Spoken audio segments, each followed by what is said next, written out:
Well, our second speaker today is Andrew Walsh. Organisations such as natural resource management agencies have an important role to play in informing policy and in affecting on the ground natural resource and animal welfare management transformation. Natural resource management has undergone a significant restructure in New South Wales in recent times. The local land services has become the lead agency bringing together agricultural production service, natural resource management and biosecurity into one single organisation. Andrew is indeed team leader, sustainable agriculture with New South Wales Northern Tablelands Land Service Agency, local land service agency.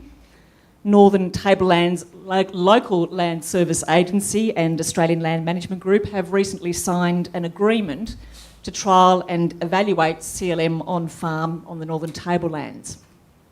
So Andrew's going to discuss the changes to natural resource management and ag services in New South Wales, the potential of CLM as a useful integrating tool and as a vehicle to garner landholder support. Take it away, Andrew.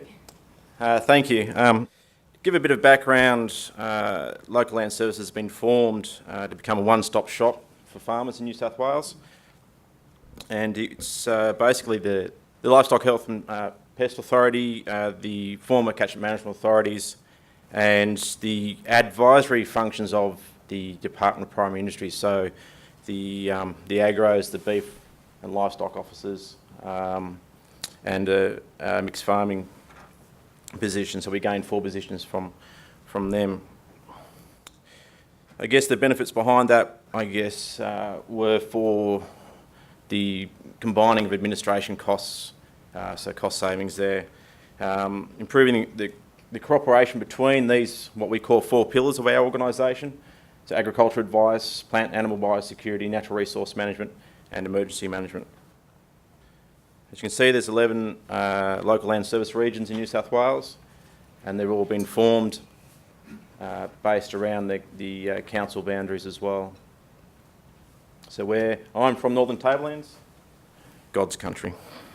So these are the 4 positions I talked about earlier about the agronomist, 2 livestock officers, mixed farming. These positions that provide advisory extension, landholders with industry linked to latest research. The main function of the former LHPA was the biosecurity operational plan. Basically, the 4 main sections of these plans: prevention, eradication, containing and minimisation. Another large section which really only comes into when there is an emergency, like the 2011-2013 floods through northern New South Wales. We provide vital support services in conjunction with New South Wales Department of Primary Industries under the State Emergency Management Plan.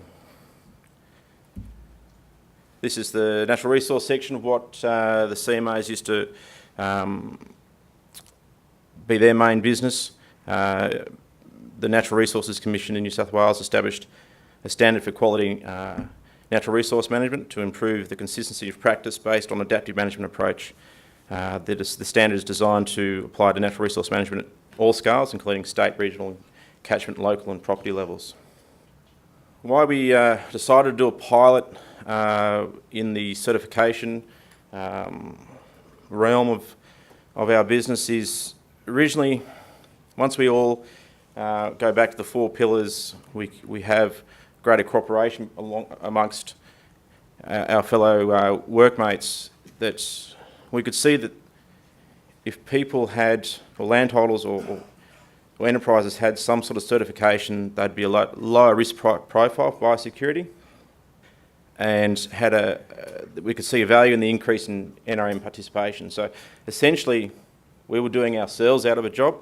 That's what we'd like to see, that landholders take on that responsibility, and we we're generating less work for ourselves. If you sort of know what I mean.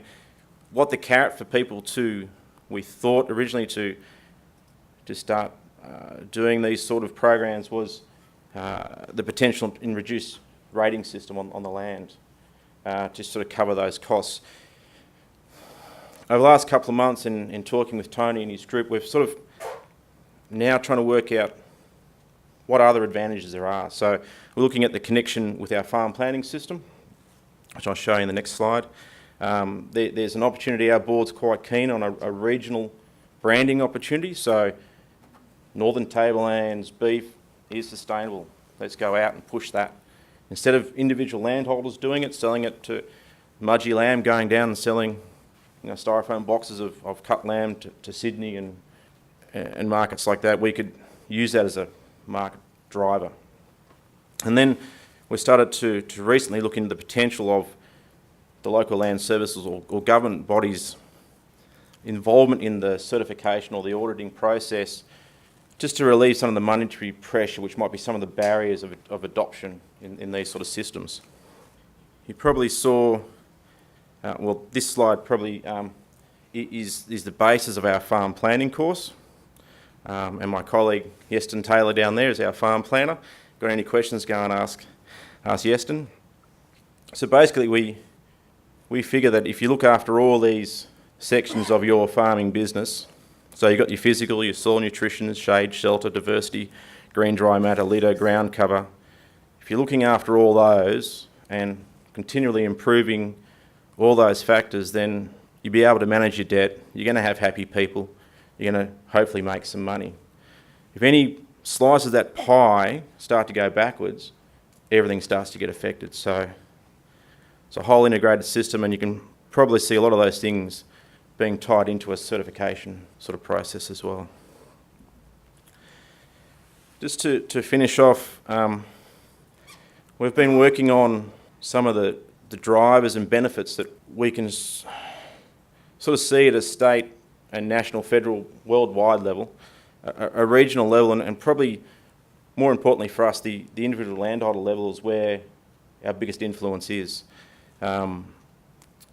For us, you can see there's less biosecurity risk and healthier catchments at a state and national level if it's widely adopted. For the individual, there's hopefully increased profit and the social rewards that we've sort of all been touching on in a lot of the presentations. That sort of feel good, not doing it for a monetary value, but sort of leading your community. One thing that we have started to talk about I guess, they've touched on the federal and state investment into natural resource management. And we can see that if we can, I guess, probably there's no pointer here, but if we can increase our outputs to our investors, state, federal government, private industry, if we can increase and report on our outputs through healthier catchments, then hopefully it will lead into increased funding back into the region, because it's seen as a region to invest in, and then that will flow back into the landholders, and it's sort of a cycle that you want people to come back to you and say, you've got a good system, you've got a good product, we want to invest in your area, and it comes back into the landholders and it just keeps generating itself. So this is a diagram, it's a work in progress. We only started to really start fleshing it out. Obviously it can get a lot more complicated, but we're really looking forward to seeing what this whole certification process can do for us. I guess watch this space. Thank you. Thanks, Andrew. Pretty impressive impromptu presentation there, Andrew. So thank you to Andrew and Melina.